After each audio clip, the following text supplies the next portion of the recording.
Good morning. It is Wednesday, the 17th of June. I'm Maeve McMahon, and this is Europe Today, bringing you all the news to start your day. Coming up, the eyes of the world are on Évian-les-Bains, where G7 leaders are gathering for the third and final day of talks. Beyond the photo ops, European leaders have used this precious FaceTime with the US President to urge him to help break the deadlock on Ukraine. We'll have the latest on their joint declaration hot off the press with our Europe editor Maria Tadeo live from Évian. Also in Évian, executives from tech giants Anthropic, OpenAI, Google and Mistral AI are working on a joint pledge to address child safety and the future of AI. This as the US introduced export controls on Anthropic AI models. Your News' Angela Scugins will bring us up to speed from the ground. Meanwhile, on the football pitch, France secured a comfortable start to their FIFA World Cup participation with a 3-1 win over Senegal. Austria also entered the tournament this morning, playing in their first World Cup in almost 3 decades. We'll have reactions from the Austrian MEP and football aficionado Lucas Mandl. And who exactly is Gianni Infantino and why is he hogging the headlines? We'll tell you everything you need to know about the FIFA president. But first, our top story takes us to Évian-les-Bains, where the most powerful leaders in the world are wrapping up 3 days of high-level talks. In a rare moment of convergence, G7 leaders have issued a joint declaration reiterating their support of Ukraine in defending freedom, sovereignty and territorial integrity, while also committing to increased pressure on Russia's war economy. For more, we can go straight to our Europe editor, Maria Tadeo, who's live in Évian with the latest on that joint declaration. Good morning, Maria. Great to have you with us. And now we're used to G6 plus 1, but this time we see the US also jumping on board. Tell us more. Yes, Maeve, good morning. And that is really the value of that joint statement. It's not a communique, it's a statement, and that declaration coming in together last night after midnight. But it does name check the president of the U.S. and it is endorsed by the G7 leaders. So that is really the value of those talks that we saw there and the diplomacy at play yesterday in those sessions with the leaders, but also the president of Ukraine now coming together in this document in which, as you say, the G7, and I'm just reading and quoting now from the declaration that we got last night, stand united in an unwavering support for Ukraine in defending its freedom, sovereignty and territorial integrity. And they also say that they will commit to increase pressure on the Russian war machine. And Maeve, ultimately, when we talk about the Russian war machine, we're talking about Russian energy. It's the oil and it's the gas. Yesterday, President Trump hinted that he would be prepared to reinstall some of those sanctions that he waived when the war in Iran and the Strait of Hormuz pushed oil prices up and energy prices up. Now, with the war seemingly coming to an end, with an agreement and a ceremony to sign it in Switzerland on Friday, the U.S. would be prepared to reintroduce some of those sanctions and increase the pressure on Russia. We should note, however, and this is important, they do not say when they would come in, those sanctions. They also do not detail how big they would be, and there is no timeline or horizon in this declaration. We should also note, and this is relevant because ultimately diplomacy is also the art of sitting together. We have not seen a bilateral meeting between President Zelensky and President Trump. They did have a working session yesterday. President Zelensky was around the table, but it was a group session. We have not seen face-to-face time with the two of them sitting down quietly for a long period. So again, there was a lot of speculation that perhaps there could be a bilateral. For the time being, we have not seen one, but President Zelensky, it is still on site, and then he will head over to Brussels for the European summit tomorrow. But as you said earlier, of course, also in focus, Maria, the Middle East and Iran, where the G7 actually welcomes the efforts of Donald Trump to end the war. Tell us why. Yeah, indeed, Maeve. That is the other part of this declaration, which we have overnight coming in from the French presidency, in which they name check President Trump multiple times. Some suggest that is the price you have to pay for consensus, the flattery around the president of the U.S., in which they say they commend his efforts and they call this framework deal to end the war in Iran a breakthrough. And they also say there is now a real opportunity in the Middle East. The G7 G7 also endorses and agrees that the Strait of Hormuz will have to reopen fully without any tolls. So they reiterate that message that there needs to be freedom of navigation in the strait. It also says that there is potentially a place for a mission, a maritime mission, to make sure that the vessels that will have to come through will be able to do so safely. And it matches really the tone from the president of the U.S. who reiterated yesterday that the tolls will not happen, that the Strait of Hormuz will reopen fully by Friday, and that ceremony in Switzerland will go ahead. I should stress, however, there is a document, a leaked document that has been doing the rounds here in Évian now for 24 hours, detailing what is in that agreement. In principle, we have not seen the official version, but this leaked version does show that Iran would commit to not having a nuclear weapon, but there would also be financial incentives for Tehran. At the same time, we were told that the leaders of the EU and the European G7, alongside Canada and Japan, were shown by the U.S.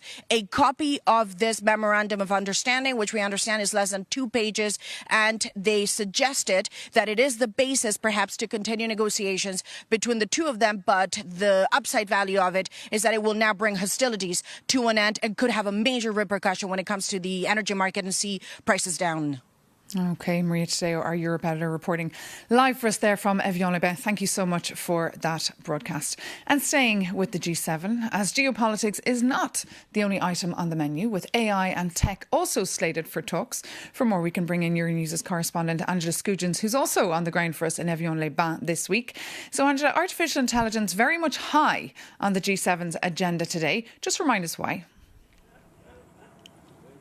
Good morning, Maeve. So while the G7 is very much about tackling the biggest geopolitical conflicts of our time, they also will require to look at the biggest technological advancement of the 21st century, and this is artificial intelligence. We expect a swag of top-tier AI executives to descend on Évian. They'll have to go through those police checks, which we can see right behind me, to enter this secure area. They are expected to talk about, they will attend a working lunch titled Ensuring a Safe, Rapid and Effective Deployment of Artificial Intelligence. We're talking about the CEOs from Anthropic, OpenAI, Mistral AI, as well as Google. This comes off the back, of course, of Trump last week slapping export controls on Anthropic, one of the leading tech companies when it comes to AI. This has essentially proved a fear true for Europeans, that the United States can flick a switch, turn off these capabilities that they desperately desire. But EU officials that have spoken to Euronews have confirmed that they expect this matter to be raised today, as well as a further cooperation potentially between Brussels and Washington when it comes to developing and hopefully sharing this technology, Maeve. And changing tack, Angela, there were also some lighter moments at the G7, from gifts to hot mics catching the politicians unaware. Tell us more. Yeah, so it started early yesterday morning with German Chancellor Friedrich Merz gifting Trump a football jersey to celebrate the 80th birthday that just passed, as well as the kickoff of the FIFA World Cup. Merz then posted on social media platform X, "Happy belated 80th birthday, POTUS. After all, we're on the same team." Of course, this comes off the back of Merz previously criticising Trump for the ongoing war in Iran, stating that the ceasefire talks are humiliating Washington. Hopefully here this will paper over some of those divisions that have emerged. Of course, Trump announcing the withdrawal of US troops from Germany. But those hot mic moments that you referenced, this G7 seems to be plagued with politicians being caught unawares that their comments are being broadcast. This hit a high point yesterday with the Italian Prime Minister, Giorgia Meloni, known for toting her tailored cigarettes, announcing to her political contemporaries that she has been smoke-free for 1 month. Let's take a listen. Had a cigarette. No. No. Georgia. When? No. Last night. Good. Giorgia Meloni speaking there to her political contemporaries at the G7 summit on Tuesday. But the action is not over yet. We're expecting one more full day of crunch time talks. Maeve? OK, Angela Scugins, thank you so much for your reporting, and also to our EU News team who'll be live blogging on all the outcomes on that G7. So throughout the day, do consult euronews.com. But now it is time for our FIFA World Cup segment.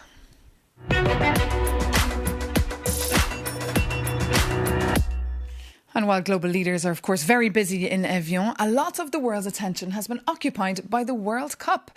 And in many ways, on the controversial FIFA president, who's forged very close ties with the US president. Our Jakob Janis tells us more about the FIFA boss, Gianni Infantino. A massive revolt is brewing for football's most powerful man. As the 2026 World Cup gets underway, FIFA President Gianni Infantino faces an unprecedented ethics backlash over his open alignment with the White House and vital hydration breaks being turned into TV advertisement slots. And for many it would be already a career game-changer, but not for Infantino. Maybe sometimes it's good as well to just, chill, relax. Alright, Gianni, but football fans are wondering, who are you? Born in 1970 to modest Italian immigrants in the quiet Swiss town of Bring, Infantino grew up far from luxury. His mother ran a railway station newsstand, while his father worked on sleeping cars. A multilingual lawyer by training, he quietly climbed the ranks at the UEFA to become the trusted right-hand man to the French football legend, Michel Platini. And his big break came during the infamous 2015 FIFA-gate corruption scandal, when the FBI arrested top officials and sidelined Platini. Infantino launched a backroom campaign to seize the presidency. He later described Infantino as an ambitious bureaucrat who ruthlessly plotted to take his boss's crown. After that, Infantino concentrated all decision-making power and remade FIFA into a money-making machine. And expanding the tournaments from 32 to 48 teams has pushed FIFA's full-year revenue to a record $13 billion. Today, opinions on his legacy are deeply split. Some see him as the master manager who successfully rebuilt FIFA from its 2015 ashes. Others view him as the ultimate symbol of corporate greed. And on his social media accounts, his posts often end with the hashtag "Football unites the world." But as this tournament shows, there is always another thing that unites, and it is money. And as ethical investigations mount, football's ultimate businessman might find his luck is finally running out.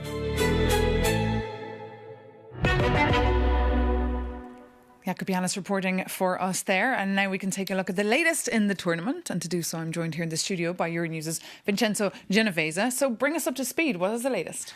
Good morning, Maeve. France and Argentina won their opening game, and it was another great show by Lionel Messi, His Majesty, with a hat trick to Algeria 20 years after his first goal in a World Cup.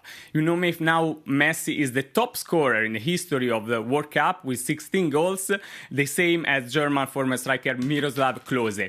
But the other side of the coin in this game is the sufferance from the stands of Zinedine Zidane, former world champions with France, the legend of the football, suffers because his son Luka Zidane is the goalkeeper of Algeria, and he wasn't perfect in the game yesterday, especially in the second goal. So this is football, joy and pain in the same game. Of course, this is football. And we saw Austria's very first game this morning against Jordan has just finished with 3-1 outcome.